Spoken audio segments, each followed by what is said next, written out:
Good evening. We're glad you made it through the rain and everything else to show up for this council meeting. Thanks for caring about it. We would like to start with a roll call. Kathy, please. Byrd. Peters. Garcia. Trethewey. Here. Lynn. Here. Corbin. Hoekstra. I'm here. Mayor DeBoer. Here. We have a quorum. Thank you, Kathy. Now we're going to do a couple things that we have for decades. We'll begin with an opening prayer led by the Mayor Pro Tem Trethewey, and after that we'll have the Pledge of Allegiance. We would love it if you would join by standing, if you're able.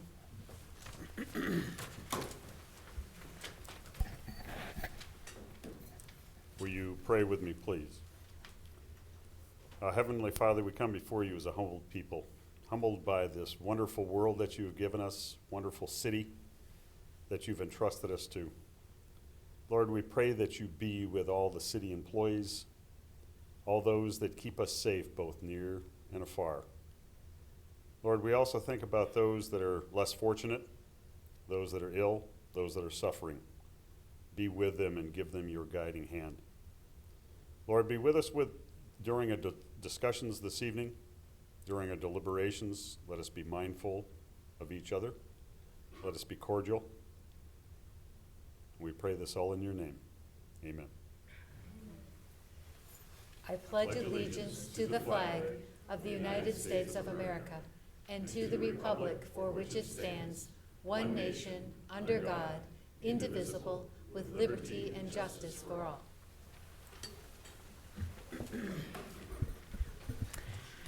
Now we are going to read the consent agenda, and that is a whole list of items that the council plans on handling with one motion and one vote. However, you may have come because you are interested in one of the items on the consent agenda.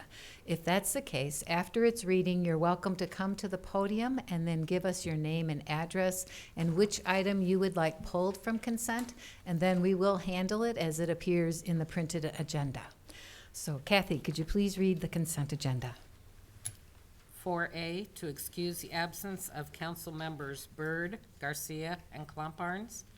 4B, to approve the minutes of the October 2nd regular meeting and October 9th, 2019 study session. 4C, to accept and file executed oaths of office from various boards and commissions.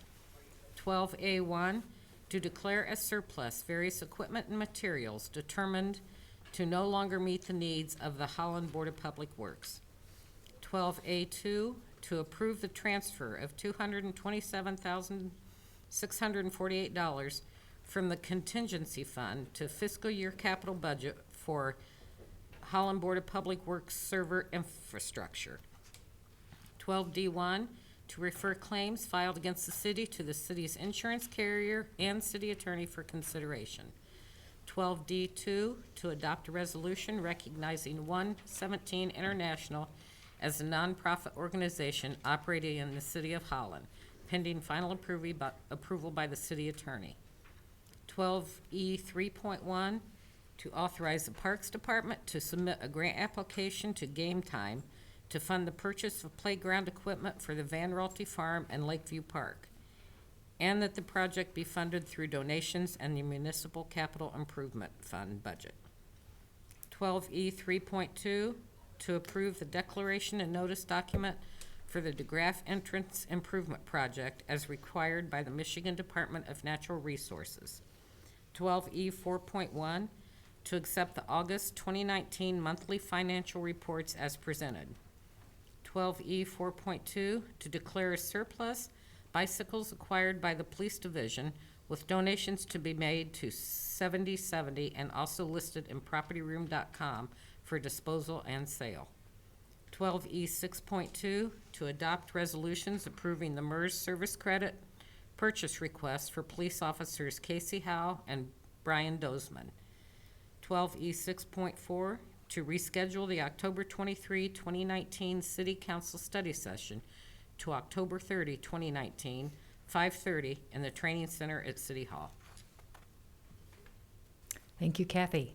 Perhaps one of those items piqued your interest, and that's why you're here tonight. And if that's the case, please make your way to the podium and tell us your name and address and which item you would like pulled from that list of the consent agenda. Seeing none, moving to council. Anyone want something pulled from consent? Seeing none, do we have a motion? Madam Mayor, we have one correction to, just a clarification as to what was read. For 12E 4.2, it was read as 70 times 70. The organization, the nonprofit organization, is actually 70 times 7. Oh. Not a big deal, just that's the way I am. We can forgive it. 70 times 7. With that, motion to adopt the agenda as presented. Moved by Terthui, Support? supported by Hoekstra. Could you call the roll, please, Kathy? Peters. Yes.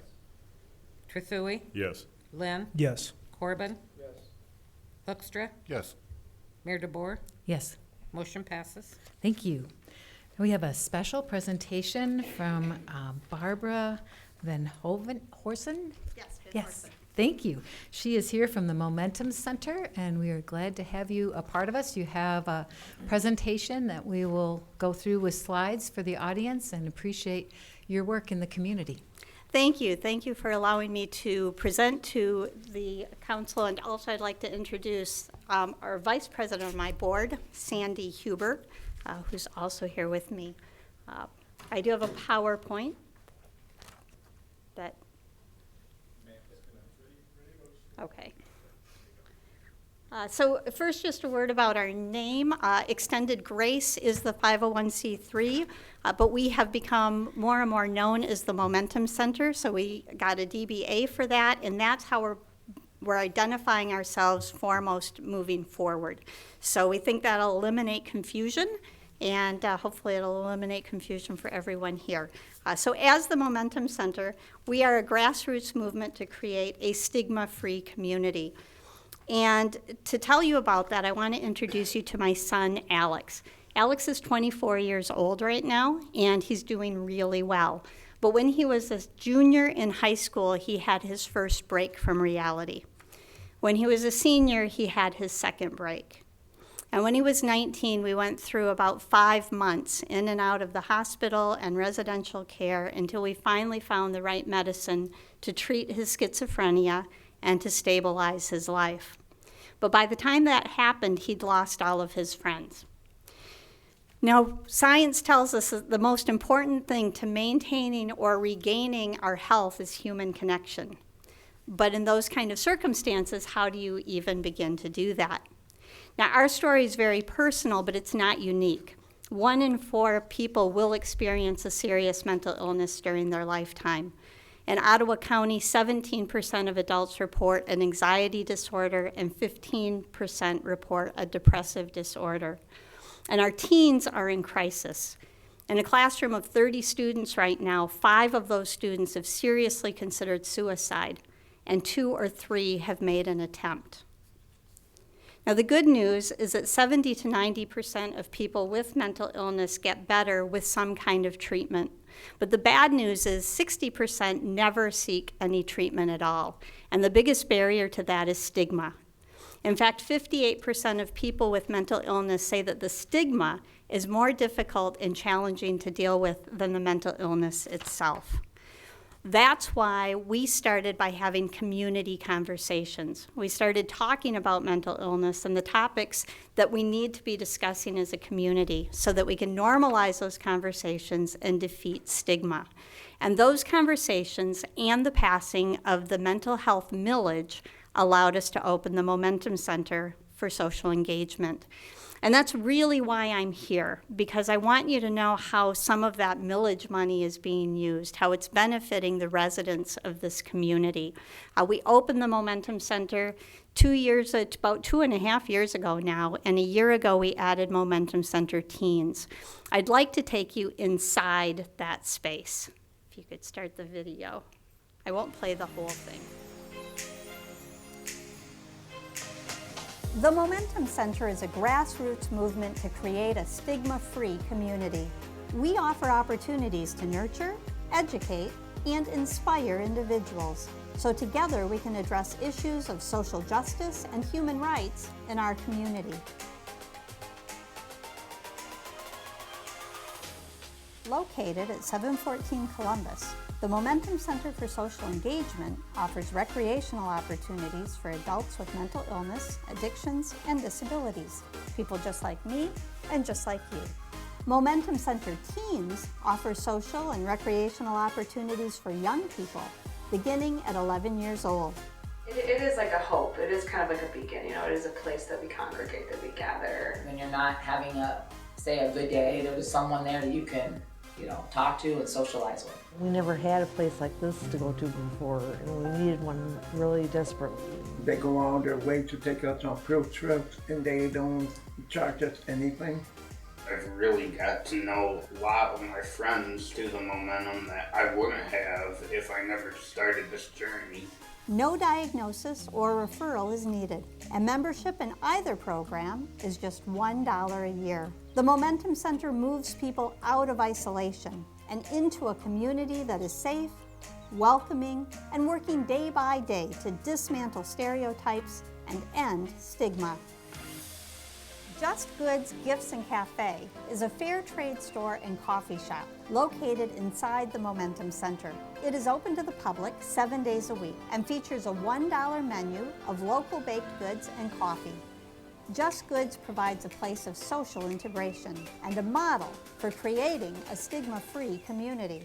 The Momentum Center facilitates community conversations, including town hall meetings on mental illness, resource fairs, movie nights, social gatherings, and monthly Inspire events. Inspire events are interactive and action-oriented. They focus on topics that affect all of us and challenge us to do something about the issues we discuss. Everyone is invited to join these collaborative community conversations. So we are normalizing conversations to the point where the part of the community health assessment plan this year, improvement plan rather, was asking us to bring those conversations to other parts of the county. And you're all familiar to me because I was here inviting you to our first town hall meeting in Holland, which dealt with the topic of ACEs. We are really making an impact, both in those conversations and with our members. And so I want to share that information with you. In addition to normalizing the conversation, we're giving individuals purpose and meaning and hope. And in some cases, we're literally saving lives. This is an excerpt from just one letter that I've received from one of our members who talks about the fact that she's alive today because she found a place where people cared whether she chose death or life. We also have statistics now to back up our work. We started collecting data when we first opened because we knew our model wasn't being done anywhere else, and we wanted to be able to share it, and to do that, we needed the data to back it up. So we have a PhD candidate who set up the data collection tools, and now a PhD data scientist who's been providing the assessment, as well as some Grand Valley students, including a sociology student who's been doing qualitative data. We know that our members who come with moderate to severe depression are experiencing a statistically significant decrease in their depression after 1 year. Members with severe to moderate anxiety are experiencing a decrease within 6 months. And people with severe to moderate loneliness are also showing an improvement statistically significant within 1 year. This is just a graph that shows the three of those challenges combined: depression, anxiety, and loneliness. So our next step was to understand why it works, and to that end we had a sociology major that I mentioned conducting qualitative research. And through observation and interviews and focus groups, he heard from many participants, including from Ben, who said, "I feel like I found a second home." From Jose, who said, "The Momentum Center has helped me go through hard times. It's a safe place to be." Lisa, who says, "It's a place I can be and be myself, where no one judges me. It's a safe place, no stigma." And Andrew, who says, "It heals my heart so much. It really does. People treat me like another human being." And that one kind of breaks my heart. That somebody had to find a community that would treat them like a human being. This is Alex today, my son. He's doing very well, as I mentioned. He actually was discharged recently from CMH because he's been stable on his meds for a couple of years. He works a couple of hours a day for Paisley Pig, a restaurant in Grand Haven. And he grills the hot dogs and hamburgers that we serve at our free dinner and movie night the last Friday of every month. He looks forward to that opportunity to give back to the community. Our ultimate goal is to create a stigma-free community. And what have we learned so far? We've learned that it works. And if all the community joins with us, we will continue to gain momentum. I'm happy to answer any questions that you might have. Yes? Jay, yeah. You're familiar probably with the Be Nice movement and Yes. Jeff Elhart and that initiative. So you're a county-wide initiative. Yes, we are countywide. Within our county, we have transportation barriers that can make it difficult for people to get to us that live outside of the Harbor Transit area, but people do come. People who drive or have other transportation ability do come to us from around the county, including Coopersville and Jenison. But that's the funding is at that level. Yeah, so some of our funding comes from the mental health millage, and we get that through community mental health, through CMH. So we wrote an RFP to them. There are restrictions on that money. So for instance, our teen program, we had to raise all other funds for that. So we do special events, traditional fundraising, corporate sponsorships, individual donations. One of the unique things about Just Goods, our coffee shop and fair trade store, is that in addition to being an integral part of the program where we have social integration, we are trying to grow that so that it becomes an income stream so that we're less dependent on asking other people for money. But I did see on your initial slide, just the whole human rights. Yeah. So how does the LGBTQ community kind of interact with your organization? They are welcome. Welcome and accepted as they are.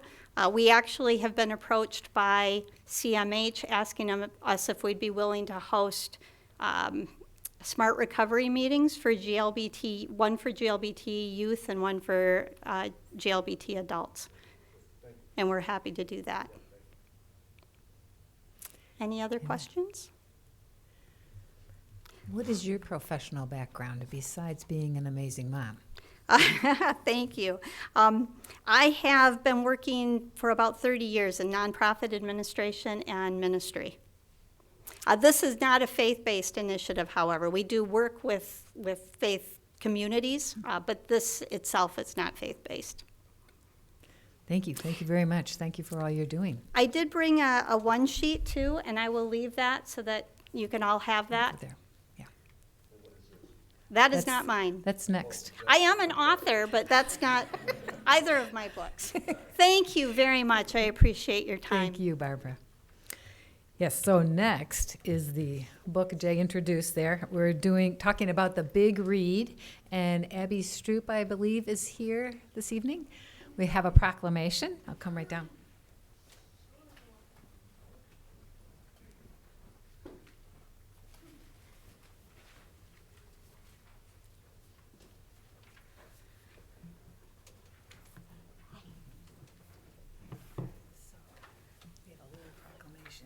To present, and this is back to our little microphone problem that we talk about.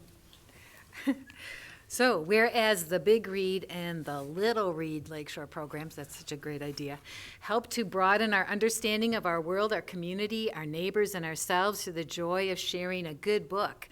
Whereas Hope College for 6 years now has organized and run the Big Read and the Little Read Lakeshore programs in collaboration with over 20 partnering institutions, including the City of Holland's Human Relation Commission, Allegan District Library, Allendale Township Library, Alliance for Cultural and Ethnic Harmony, Culture Works, Fenville District Library, Gary Biker Library of Hudsonville, Georgetown Township Library, Herrick District Library, Holland Museum, Howard Miller Public Library, Loudet District Library, Grand Haven.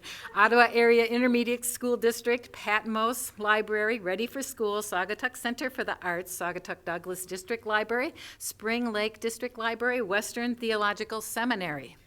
And whereas partial funding for the Big Read program comes from the NEA Big Read, an initiative of the National Endowment for the Arts designed to revitalize the role of literary reading in American popular culture.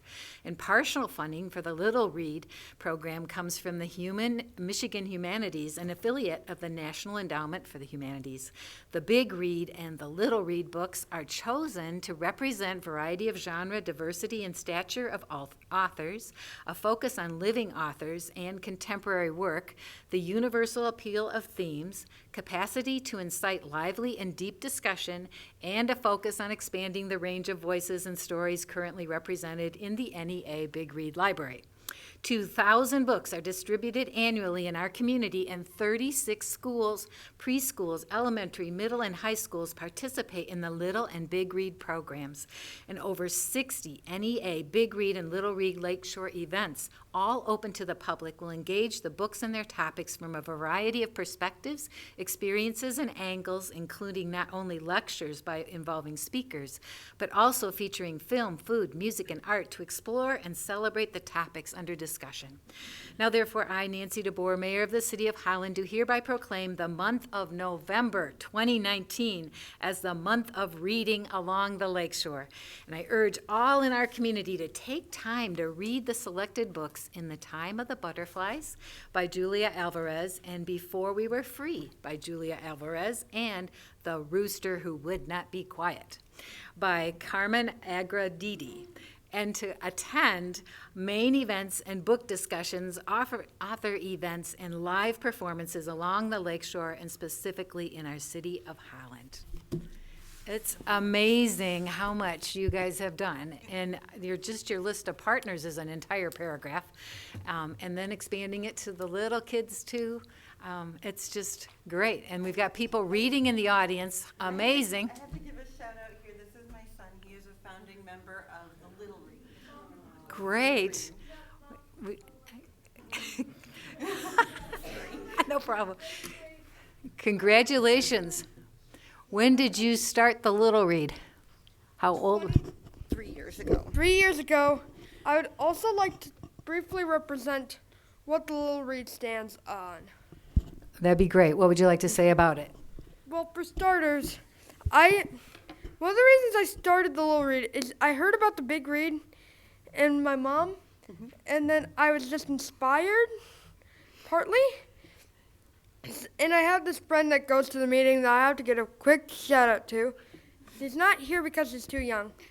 Eliza Rowe. There we go. Good job. Thank you. Wonderful. We're going to watch your talk show someday. That's great. And how good is that your mom inspired you to start reading and you wanted to get your own organization going? That is very great. That's inspiring for all of us. Because you can't start reading, well, you can start reading later in life, but if you start early, it's much better. So thank you for being a part of the huge team, and thank you for all your work and inspiring your entire family. Thank you. Thank you very much.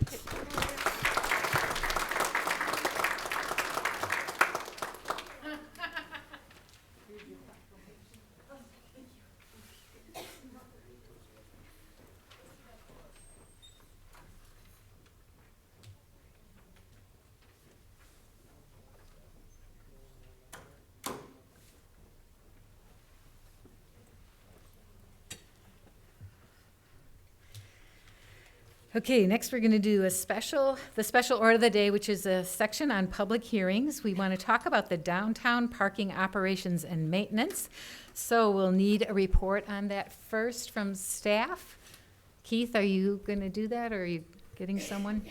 Yeah, I think is this the third time through, I think, at council that we're doing this? So this is the process that we have.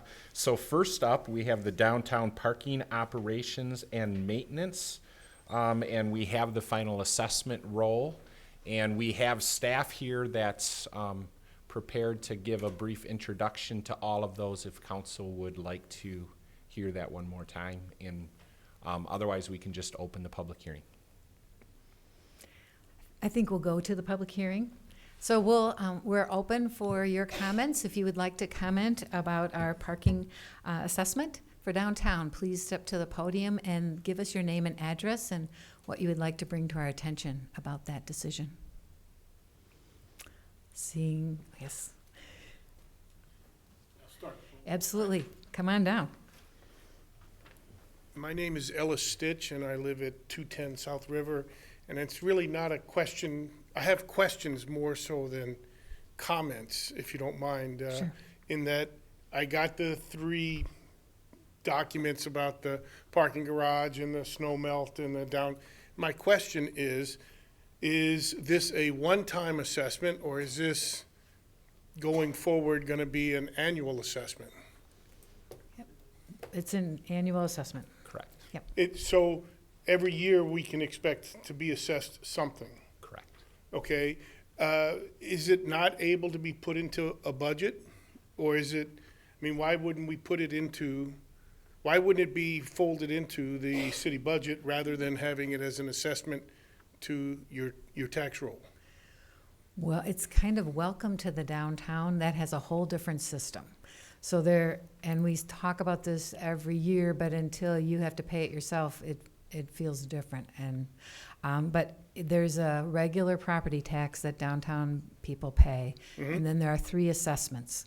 So people are assessed for free parking, which is free to the public, but the businesses help pay for it. And there's snow melt downtown, which again is free to the public, but the businesses help pay for it. And then there's also a fee for the principal shopping district, which is the promotion and marketing of downtown. All of those are separate assessments that downtown people pay.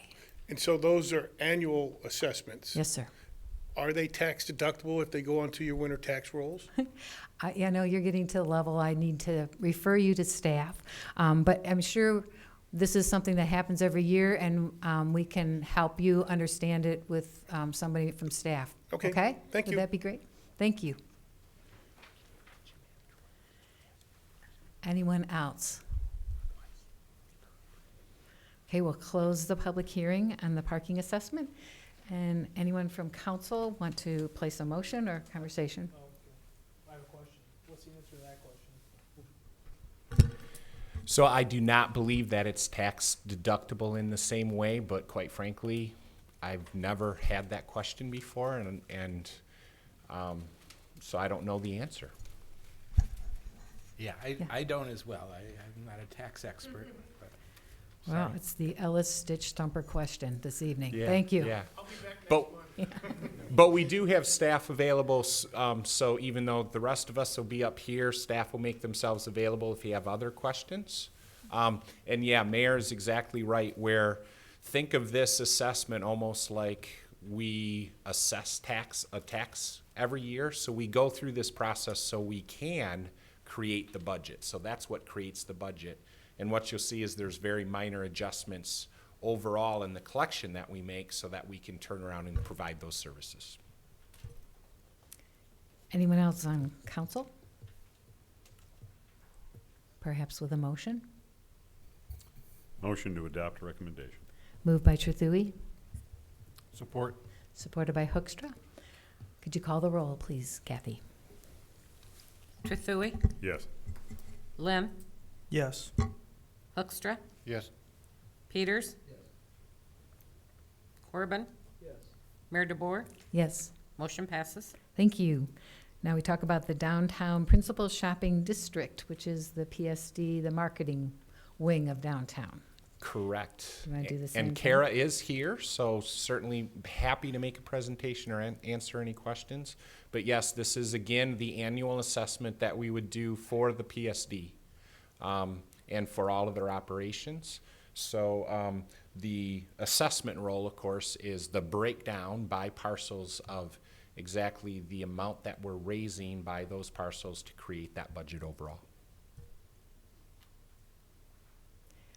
Mike?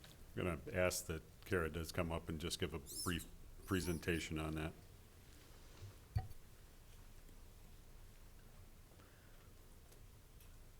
Little information's always good. Thank you.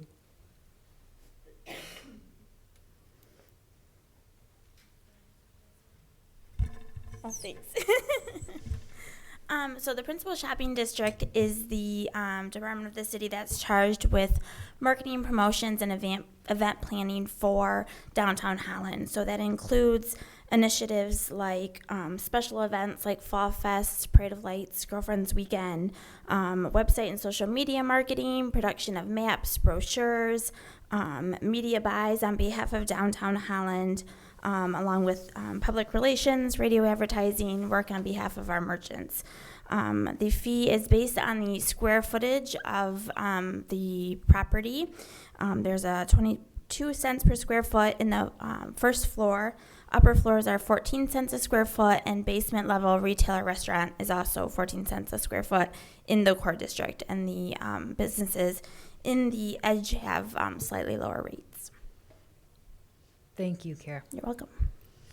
So we will have a public hearing for this. Anyone who would like to speak to this assessment, please make your way to the podium. Give us your name and address and what your question would be. Not seeing any, we'll close the public hearing. On to council. Anyone have a question, discussion, or a motion? Well, I'll move we approve it. Moved by Hoekstra, Support. supported by Trethewey. And if I could make one, Yes, sir. Kara, just to clarify, even though the PSD was established by an ordinance a number of years ago, my understanding it was done at the request of downtown merchants. So this was not something that was imposed on them, but at their request, sort of to provide, as you said, a comprehensive effort at promoting downtown. Correct. State law only allows a small percentage of a downtown development authority funds to be spent on marketing. So our downtown businesses, long before I started here, joined together and asked to be assessed this to help put downtown Holland on the map. And you have a board that's comprised of. I do, yes. We have an 11-person board that's comprised of downtown business owners and representatives. Good. It's good to know. Thanks. And they have been quite successful, I would say. We have. Yes. Any other comments or discussion? Could you call the roll, please, Kathy? Len? Yes. Corbin? Yes. Hoekstra? Yes. Peters? Yes. Trethewey? Yes. Mayor DeBoer? Yes. Motion passes. Thank you. Now we're on to snow melt operations and maintenance. So Keith, you can start, but maybe Amy would like to give us the basics of that, just since we're going over things a Yeah, little it bit. sounds like we're doing the basics, so I'll have Amy come on up and do that. You see in the background the map. Obviously, we understand that's hard to zoom in and see, but all the detail is in the packet. It's also has been available now. This is the third time through. So very similarly, this is the assessment roll that goes to all those property owners that are getting a benefit from the snow melt. And this sets those rates so that we can have an ongoing budget to make sure those services continue to work. And Amy does a great job coordinating this massive job and Excel spreadsheets and all the rest. So thank you to her. Thank you. I probably covered it, I'm sorry. and there you go. Now, the snow melt this year is a 48-cent per square foot that is getting the incremental benefit of snow melt. While downtown Holland, or the Holland area, I should say, has over 687,000 square feet of snow melt, the full assessment rate is only done on 664,520 square feet per policy, because at the time that we added snow melt into residential areas, we rewrote the policy to include that assessment would only cover the driveway approaches. So we are excluding 23,000 square feet from the assessment and assessing 664,520 square feet of snow melt for a total assessment of 318,969.58. And that's a wonderful thing we're going to enjoy soon. Maybe not too soon. Okay, now we're going to talk about snow melt. So if anyone from the audience would like to talk about the snow melt assessment, you're welcome to come to the podium. Again, your name and address, and anything you'd like to bring to our attention about that. Seeing none, how about council? Oh, I'm sorry, come on up, sir.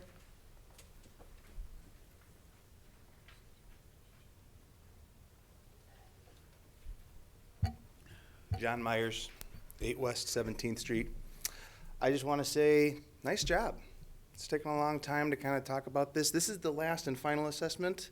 Like from here on out, we're going every winter with this, or are we still going to revote every year on the snow assessment? Is this the one that we're saying, okay, we're going forward every year with this? For this next year? For this Yes. next year? All right. Right. So there'll be another one next year. Anyway, Every year, yeah. it's been a long time talking. I feel like you guys have heard the neighborhood. I feel like I'm paying a fair price for the stuff that I receive. I feel like I've had to negotiate sharing the sidewalk as we've had more traffic, but things have been going well. And that's it. I just want to say thank you for listening to us. Thank you, Jim. Anyone else? All right, back to council. Anyone have a comment, a discussion, or a motion? Move to approve.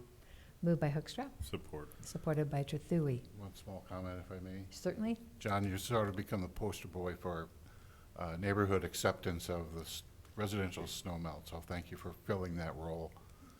Just to reiterate, every year this comes up again to us for a vote on it, sort of a re-up. And there are some adjustments that are made to the rates according to what the costs are. Everything seems to go up. So just to make that clear, we will be revisiting this, as far as I can tell, every year. So there are opportunities to address it if you feel the need. And just one small note on the Central Avenue excursions piece. Being somewhat retired now, I have more time to sit in my chair and look out the window, and John's right. Central Avenue, snow melt has become pretty much a linear park for the community. You have runners, you have dog walkers. Some people drive their cars, get out, walk their dog, get back in their cars, and probably go to Lake Township or something, I don't know what. But anyway, it's turned out to be a great thing, and we appreciate the residents' acceptance of the formula that we have now, and recognizing the benefit that they enjoy as homeowners. I wish it was on my side of the street, but hey, it is what it is, so that's it. Thanks, Dave. Anyone else? Yeah, the Hoekstra amendment. Yeah, that's not So I think we're to calling the roll, please, Kathy. Corbin? Yes. Hoekstra? Yes. Peters? Trethewey? Yes. Lynn? Yes. Mayor DeBoer? Yes. Motion passes. Thank you. So we need a motion to remove from the table the next unfinished business item for the traffic change. So moved. Moved by Hoekstra, Support. supported by Trethewey. All those in favor say aye. Aye. Pose same sign. We're moving this off the table. Mr. Van Beek, can you help us with this? So Mr. White was not able to be here with us tonight, but I know that this was before you. I think Matt was prepared. Did we get one comment on this matter? Do you recall? I don't recall how many comments we've gotten on Okay. it. That one. Yep. One, and I think it was in support of going in this direction. Is that correct, Kathy? Yes, it was. Yes. So that is the public feedback that we have on this, and the staff recommendation would continue to be to make the change as outlined. Okay. So we postponed it just so we make sure we got public feedback and we have one positive. Perfect. Exactly. All right. All right. Anyone have a motion or discussion? Motion to approve the traffic changes near Moran Park on West 22nd Street and Longfellow School on East 25th as recommended by the Safe Cities Traffic Committee. Beautiful first motion there, Mike, supported by Peters. Any comments? Please call the roll, Kathy. Hoekstra? Yes. Peters? Yes. Trethewey? Yes. Lynn? Yes. Corbin? Yes. Mayor DeBoer? Yes. Motion passes. Thank you. Now we're on to public comment. This is the time when you can address council about whatever is on your heart, as long as it's not later in the agenda. There's a green light that says go. There's a yellow light that means you have 1 minute left, and there's a red light that means your 5 total minutes are up in addressing council.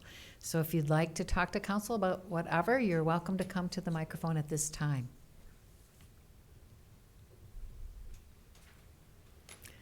Seeing no one, we'll close the public comment and move on to the adoption of the ordinance with the amendment about Wildwood Creek Manor. I think our attorney, Ron Vanderveen, has a word of wisdom. Yes, thank you, Madam Mayor. This is a prelude to the item that's later in the agenda for Wildwood Creek Manor. You have before you a proposed ordinance for adoption. It was on for first reading last time. And in the past, each time a pilot project came to you, we've historically done a separate set of ordinance sections for that project.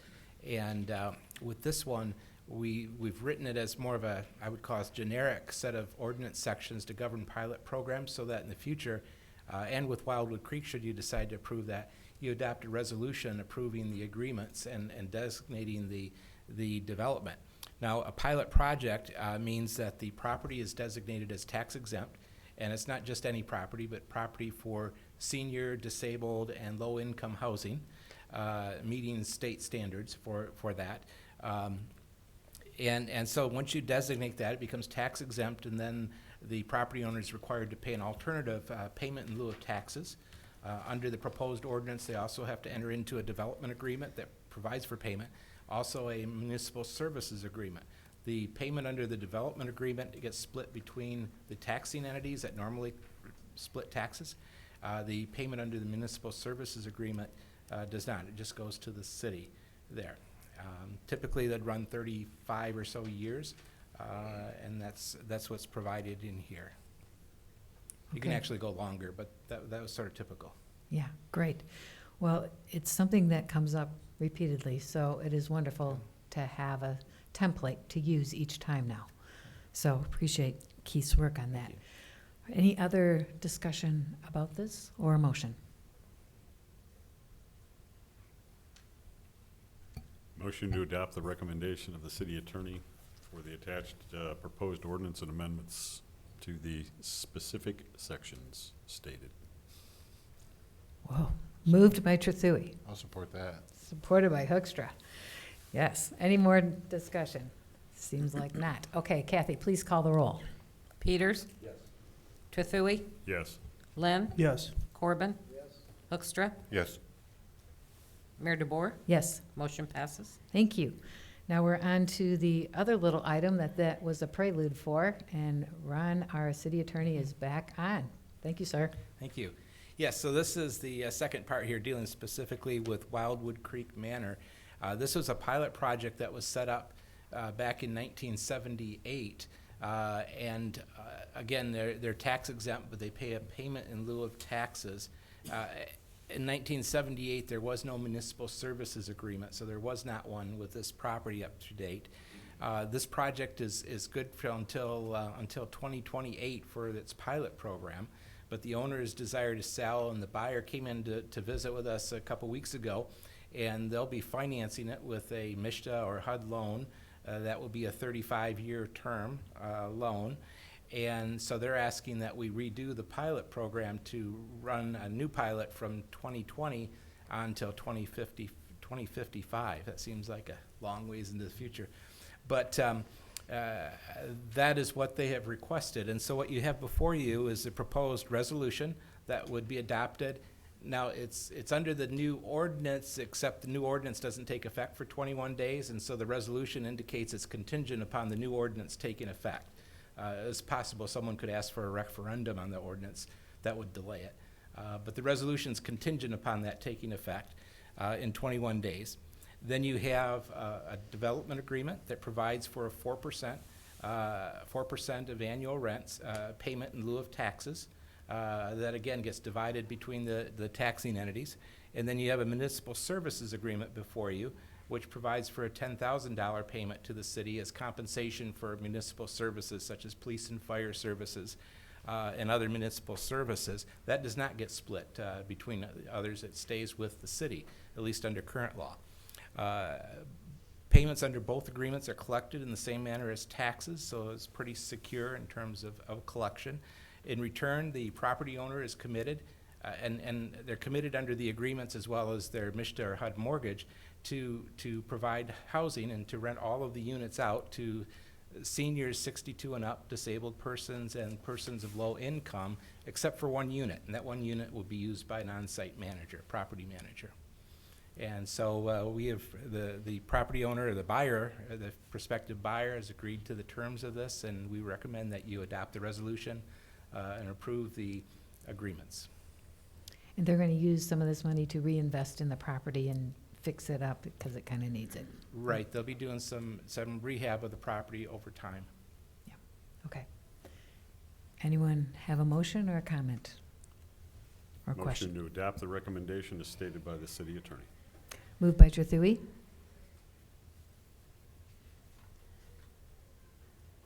Support. Supported by Hoekstra. Could you please call the roll, Cap? Oh, I've got a question. Go, Brian. Do we have the what was the number of police and fire calls to the property for a year or for the last calendar year? Yeah, I'd be going on memory. I think it was averaging between 2 and 3 a week. And in this proposal, we get $10,000 a year. Just under the MSA agreement plus what we get in the pilot agreement. But yes, 10,000 for the MSA agreement. Which is supposed to be for police and fire. Correct. Okay. One thing I forgot to mention is that also there is an increase, an annual increase in the MSA, the Municipal Services Agreement, that increases at the same rate as the taxable value increases under the property tax laws. Thanks, Ron. Are you good, Brian? All right. Anyone else? Your Honor. Yes, sir. Just briefly, to make the point, we talk about affordable housing quite a bit lately, and what government can and cannot do to affect that. And I think what we're seeing here is an opportunity to use one of the tools that we talk about being in our toolbox to help make an affordable housing situation. This happens to be for seniors, which is one of the demographic that we talk about, available. It's one thing that we can offer to help make that possible. So, you know, if you're looking for an example of what those things are, what are some of the things that we can do as a government to stimulate that sort of availability, here's one. That's all. Yes, right. And it takes a lot of support on the state level as well as the city and, yeah, a lot of support. Okay. Could you please call the roll, Kathy? Trethewey? Yes. Lynn? No. Corbin? Yes. Hoekstra? Yes. Peters? Yes. Mayor DeBoer? Yes. Motion passes. Thank you. Now we're on to management and administrative services and the gifts that the city has received. Please, Kathy. The city manager's office is pleased to report the following gifts: Public Safety Services, Police Operations, K-9 Program, various anonymous donors, $140. Parks and Recreation, Sal Perez Scholarship Program, various anonymous donors, $39. It is recommended that these donations be accepted with appreciation, credited to the appropriate account, and expression of gratitude be forwarded to said donors. Thank you, Kathy. Motion to accept with appreciation. Moved by Trethewey. Supported by Peters. All those in favor say aye. Aye. Pose same sign. That carries supporting public safety and kids. That's a great. We're going on to human resources, our 2020 health insurance rates and plan changes. We have Jen Orm here, our human resources director. Thank you. Thank you. All right, good evening. Oop.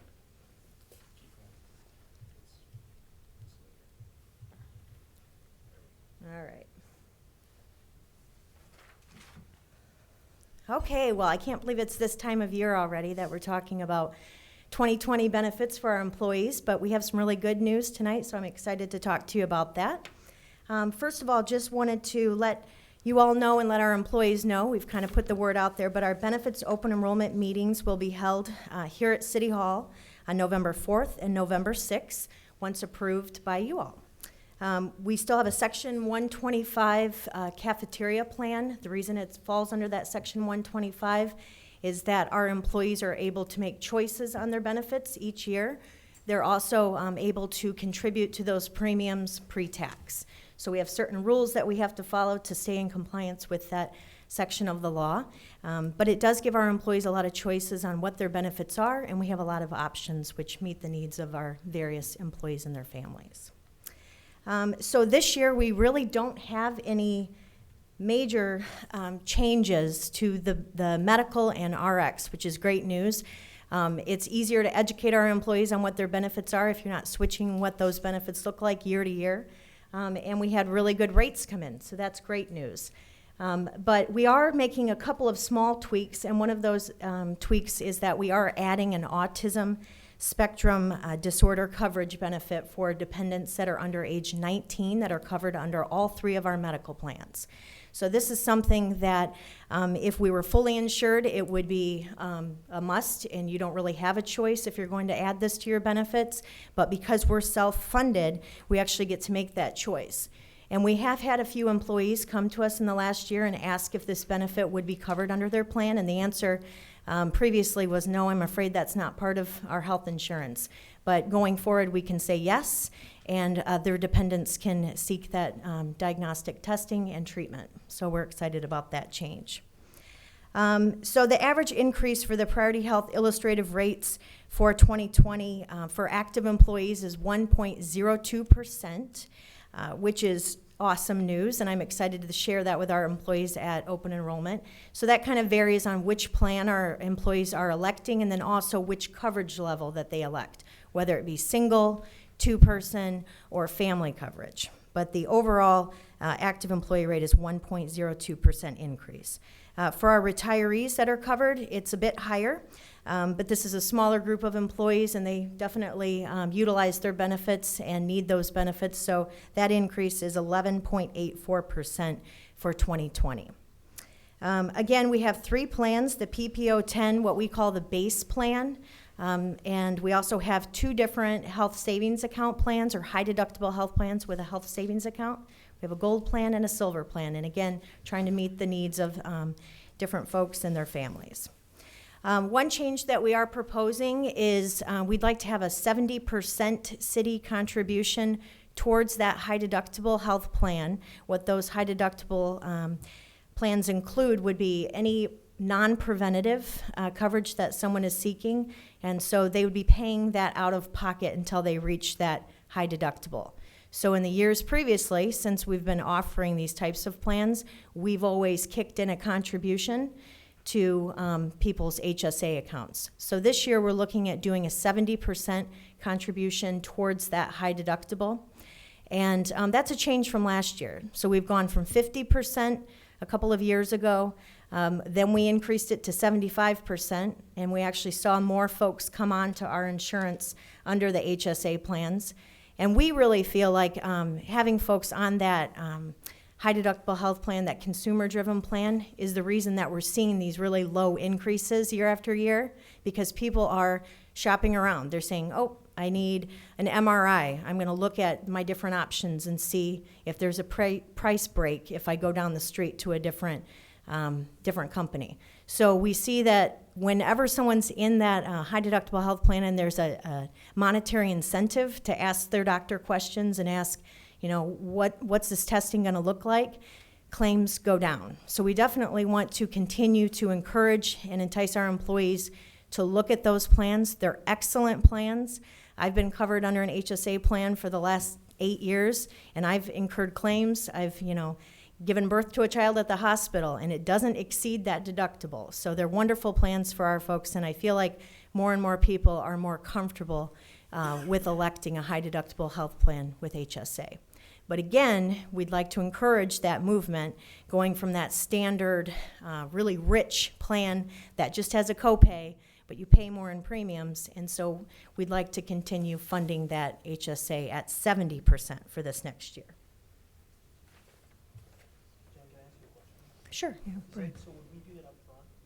So we split it up. We do one deposit into their HSA in January and one in June. So if somebody were to leave the city, let's say in February, they wouldn't receive that second deposit. Good question. And once the money goes into their account, it belongs to them. We also are seeing most of our new hires that are coming onto our insurance are electing one of those HSA plans, mostly because they've had one at, their other employer and they're used to it, and they're comfortable with it, but also because the premiums are lower than that standard PPO 10 plan. All right, so dental and vision, again, no major changes there. So we have Priority Health Vision. They administer it, but it actually uses the iMed network. And we have Delta Dental of Michigan for our dental coverage. And no plan changes this year to either one of those. And again, they fall under that Section 125 cafeteria plan. And there is an increase for dental between 8.22% and 12.52%, again, depending on single, two-person, or family coverage. And that may seem pretty high, but at family coverage, it's still less than $4.50 per paycheck, $4.50. So it's not a significant increase, and it's definitely a good plan. And you may recall we added orthodontia a couple years ago, and so I think that's why we're seeing higher claims, but happier employees when their kids are told that they need braces. And they have a nice smile, too. They do, they do. So again, that's all of the changes for the Delta. It would just be the rates. And then we do offer a flexible spending account, two different types, a medical flexible spending and also a dependent care flexible spending, and those contributions are taken on a pre-tax basis as well. Those are fully funded. In 2020, those are fully funded by the employee, and that's a voluntary election. And that can be used to pay for any medical, dental, vision that your coverage doesn't pay for, so co-pays and that type of thing. And then we also have the dependent care flexible spending, so that's daycare expenses that people incur. They can use pre-tax dollars to pay for it. So those will continue. We are going to increase that amount from $2,650 for medical to the IRS limit of $2,700, giving employees the full opportunity to save on those pre-tax dollars. And then last year we implemented a legal plan, and this has been pretty popular for the employees that elected it.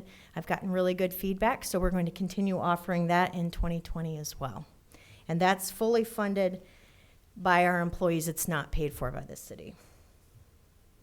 All right, and then lastly, there are some changes to the life insurance and long-term disability benefits.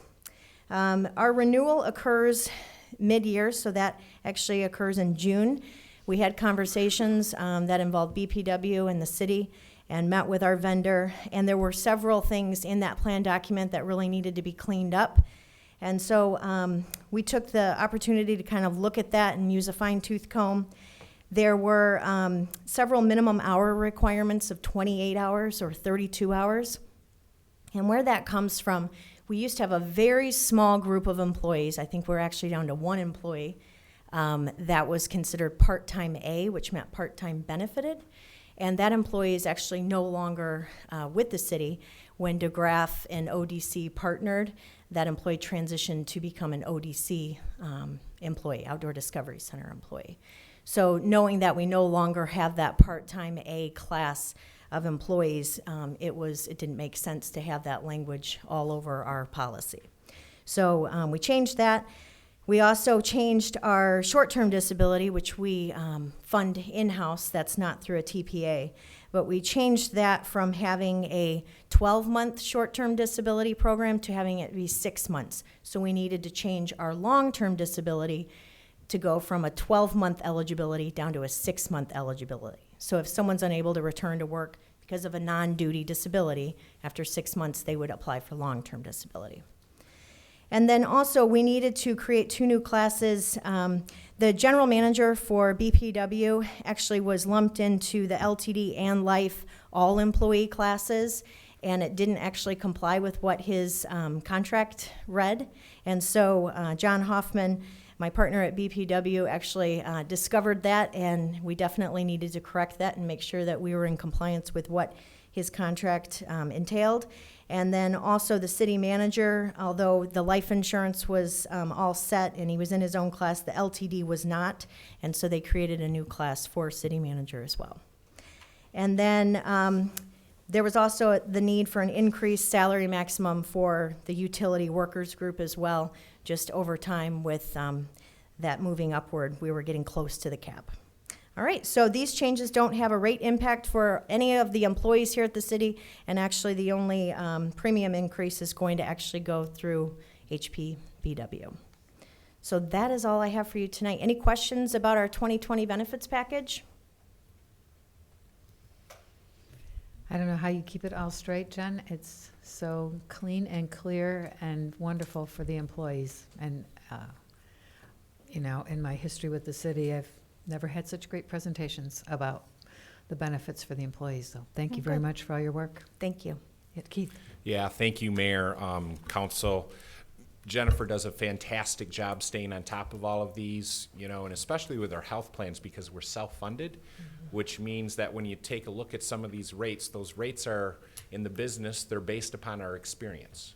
So they take a look at what we're actually turning in claims. So it's not just someone saying, hey, we think you're gonna, it's based upon our claims.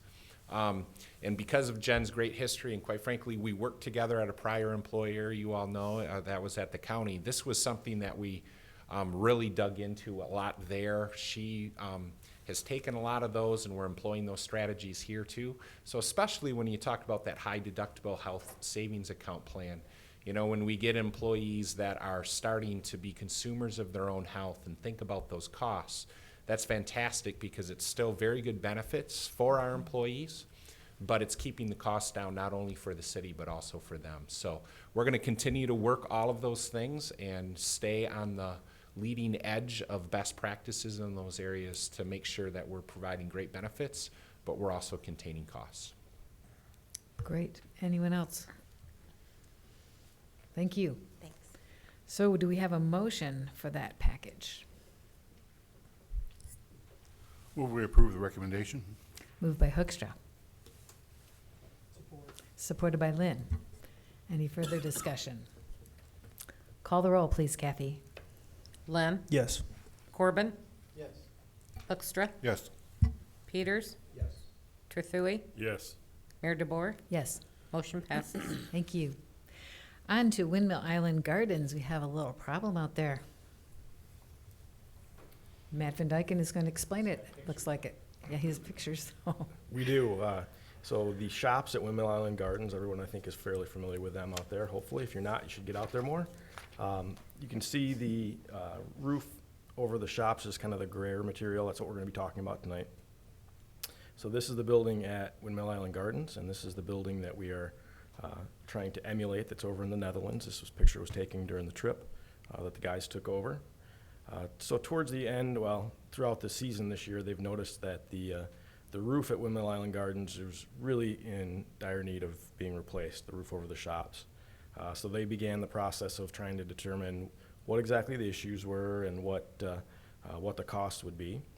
During that process, it was discovered that the gray slate shingles that you see in the photograph here are full of asbestos. So that was one issue that we came up with. The other major concern that we have is if you see where the brickwork is, it's kind of hard, I don't know if I can point it out here, but there's a stone cap on kind of each of the little sections. That's a darker color. Those are in need of tuck pointing, and then the flashing needs to be redone throughout the entire facility. So staff began to look through. These are the slate shingles on this side. The back side of this isn't visible to anybody but the train conductor that goes across the trestle there, so those could be replaced with asphalt shingles as they don't need to necessarily match what we've got here. So they were going through that process, getting quotes, and then on October 1st, this happened. So the situation got significantly more urgent, and we have taken those quotes and bring them forward to you tonight.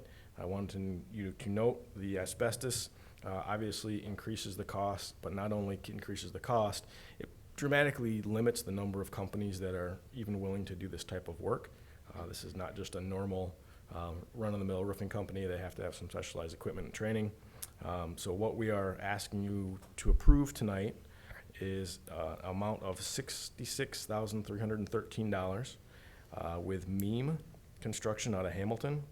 to come in and replace the shingles, the slate shingles on the front side of the building, the asphalt shingles in the back, abate all the asbestos, redo the flashing, tuck point the masonry, and just fix the problem with the roof that's out here.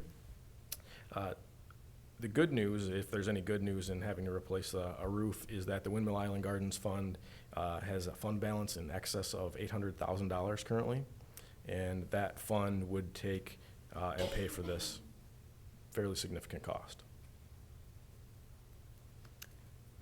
Yeah, well, it's good timing at the end of the season, too. So, yeah, never like that, but great you have a solution. Anyone have comment or motion? Yeah, Question, Mike. what is the cost of repairing the interior? And when is that gonna happen? So once the roof is fixed, our staff internally will be able to replace this. This is simply drywall. This is not a significant cost. We'll probably have to cut out a larger area and replace it and replace some insulation, but they'll be able to do that in-house at a minimal, it's a couple sheets of drywall and paint and some insulation. Multi-talented staff. I guess. They are. Yeah, wow. Okay, does anyone have a motion to fix the roof at Windmill Island Gardens? Motion to adopt the recommendation of the Assistant City Manager to Meme Enterprises for $66,313 to repair the roof of the gift shops. Moved by Trethewey. Support. Supported by Hoekstra. Could you call the roll, please, Kathy? Corbin? Yes. Hoekstra? Yes. Peters? Yes. Trethewey? Yes. Len? Yes. Mayor DeBoer? Yes. Motion passes. Thank you. Moving on to replacing some furniture. Keith, or is that back to Matt? You're seeing a transition here where Matt now is Assistant City Manager is in charge of all of those things with Municipal Capital Improvement Fund. So I am happy to have him here and doing, and may I say again, just doing a fantastic job on all these projects and just the systems that we're putting in place and the improvements that we're making to staff so like we can do those internal fixes. We're in good hands and we're going in the right direction. So Matt, take it away. He's got the next 50 years, right? That plan, right? Go for it, Matt. The plan, maybe not working that long, but who knows? Oh, you love it so much. Thank you. So the current fiscal year Municipal Capital Improvement Fund includes approximately $410,000 for renovation of the city manager and mayor's office suite and replacement of the furniture that's in there. One of the main emphasis of the renovation of that suite is the fact that when folks walk through the front door, there are large non-load-bearing columns that exist that block the view to Marty and Cinca, and people don't know where to go.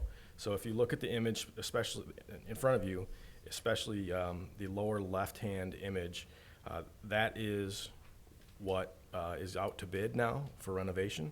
You can see furniture walls, the columns are replaced, the kind of curved desk area is gone, the curved back wall area is also gone, and we have a place where people that are coming in to fill out job applications or even maybe a part-time or an intern person could be up in that general area up front, creating a much more welcoming initial experience into the city manager and mayor's office. I will also say, if you look at the upper right image, one of the problems that we do have is that there are often times where people will walk into the office, not see anyone, and will walk right back into the back to Keith's office or my office.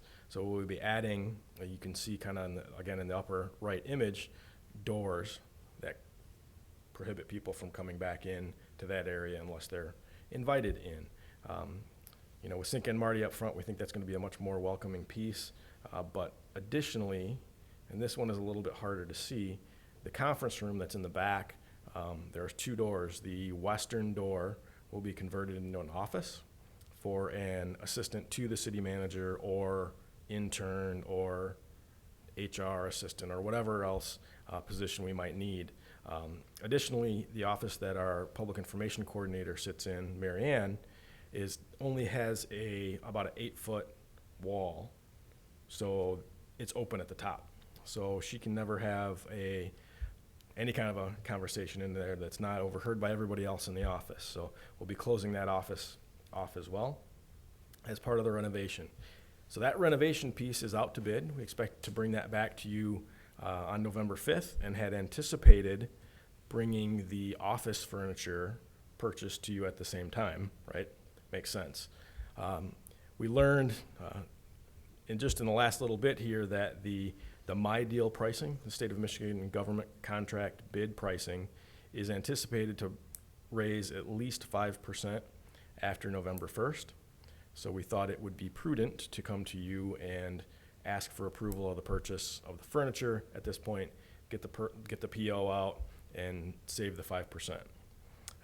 That office furniture purchase is $112,000, $264.12, and then there's additional approximately $15,000 of installation cost that goes along with that. Your report says about $10,000 for installation cost. We've since got better information that puts that at about $15,000. That also is under the My Deal pricing, so that satisfies all of our bid requirements. As a matter of fact, the chairs you're sitting in now were also purchased under the My Deal pricing. You may be especially excited to hear that this furniture purchase also replaces all of the chairs up in the training room for both the folks in the meeting and in the audience, and also all of the audience chairs in here. You can see from where we sit, you can see that these have probably reached the end of their useful life. So that's, in a nutshell, that is what we are asking you to do. The engineer's estimates, I just want to note, for the renovation are under $100,000, so a total project cost, once we won't know for sure unless we get the bids in. I hope everybody hears that. We all know that unless we've seen a bid and have it in hand, we don't have guaranteed pricing. But that total project cost should come in at somewhere around $230,000, well under the $410,000 that exists in the MCIF. So those funds could potentially be, with your approval, used for different projects within the MCIF fund. Great, thank you for that comprehensive report. Any questions? Really appreciate that. My Michigan pricing, wow. So do we have a motion? Move we approve? Moved by Hoekstra, Support. supported by Trethewey. Yeah, we want to get rid of the fringed chairs, armchairs in the city manager's office. Embarrassing. Could you please call the roll, please, Kathy? Hoekstra, Yes. Peters, Trethewey, Yes. Lynn, Yes. Corbin, Mayor DeBoer. Yes. Motion passes. Thank you. Then we go to communications from the city manager. Fresh from Detroit conference. Yeah, we're still before 8:30, so I think I reserve the right to say a few things. That was a joke. Just two things. Yes, I was in Detroit kicking off today, and there will be 3 more sessions that I'm participating in. The Michigan Municipal League, I think they're shooting for sometimes anytime between 5 and 10 year time periods. They will periodically have what they call a policy forum series. And really it's an opportunity so they can step back from kind of all the day-to-day work that we do, but all the day-to-day work that they support us in doing, and taking a look at, and specifically they're looking at future scenarios for cities. A lot of the discussion today, quite frankly, reminded me of the framework thinking that we do in the Waterfront Holland process, for example, to step back and say, where are we going? How do we vision for that? How do we see that various scenarios can go in different directions? And then how do we plan and prepare for those things? As a statewide association, particularly taking a look at the health of cities in the state. So I'm very honored to be part of a group of 50 kind of thought leaders that are involved in that process. So I'm happy to represent Holland. Unfortunately, they all fall on Wednesday. So I'll do my best at juggling all of those and still coming back on those nights that coincide with council meetings. So yeah, that's fun. Next week, as you earlier approved, we do not have a study session next week. Instead, we're going to go ahead and have it on the 30th. There were a variety of reasons for that, but I will also be at a conference, the International City County Managers Association. So I will be there Saturday night through driving back Wednesday, so late on Wednesday. So I'll be gone for that. I will send out my weekly communication on Friday, but just so you're aware, that'll cover the next 2 weeks. So the following Friday, I'm not planning on putting anything out. But I am available by the tether, some people that call a cell phone, so certainly around and in good hands. And with that, Matt also has one other, I think, really cool development that our team has been working on and an announcement. So take it away, Matt. Thank you. Yeah, I just wanted to bring everybody's attention that our Parks and Rec director, Andy Kenyon, had a wonderful, if I can find my cursor here, a wonderful idea the other day that we were able to implement, and that is on the city's website, we now have this little heart with a $sign in it. That is a place that we're going to keep on our website that allows people to donate to whatever different city thing that they may be interested in. So right now we've got the Van Raalte Farm Dog Park, which we're kicking off fundraising for that in about 30 seconds. And Lakeview School Park and the Hold on to your leash. The Sal Perez Scholarship Fund. So we have people that want to donate. This is a really easy way to allow them to punch in their credit card information and away they go. So with that, we have a very short video to show you to kind of kick off things that will really hit tomorrow. Meet Dutch. Dutch loves to run with his leash off, free to go where he wants without dragging his owner around. There's just one problem. There isn't a dog park in Holland. Look at that face. We think he needs a park that is just for dogs. Don't worry, Dutch. We have plans to build you and all your furry friends a 3.5-acre dog park with all the amenities you can dream of. We're calling it Dog Park at Van Raalte. It will feature a year-round bathroom facility and a dog washing station. Dutch needs your help. Show your support by making a tax-deductible donation to help Dutch and his dream of having our first dog park in Holland. Who's a good boy?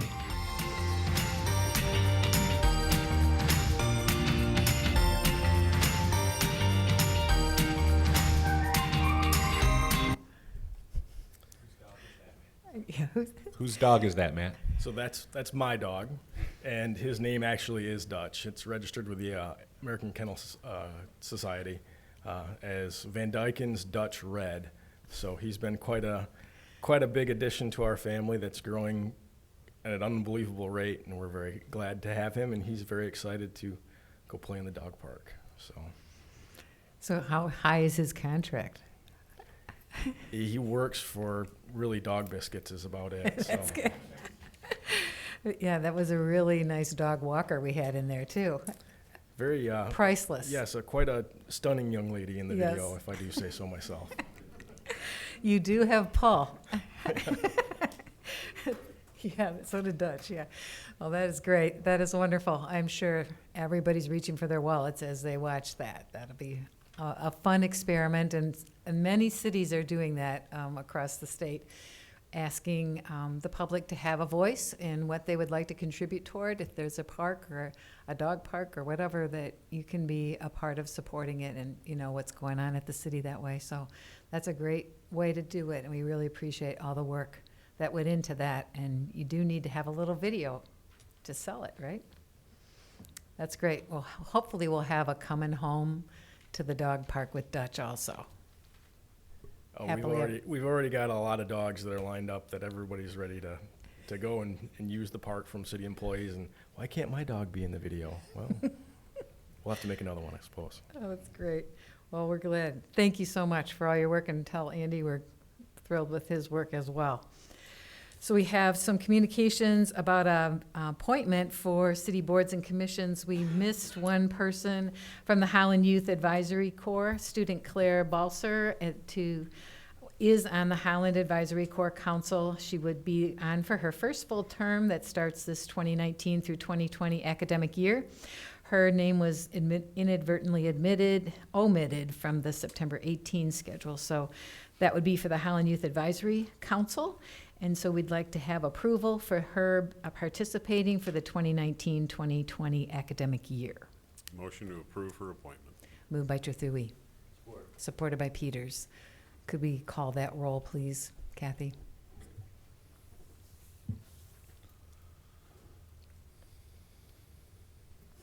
Peters? Yes. Trethewey? Yes. Lynn? Corbin? Hoekstra? Yes. Mayor DeBoer? Yes. Motion passes. Thank you. Do we have any communications from council members? Motions and resolutions from council members? Any other motions of interest? Just the motion to adjourn. Moved by Trethewey. Supported by Peters. All those in favor say aye. Aye. Opposed, same sign. We adjourn. Thank you so much for being a part of this meeting.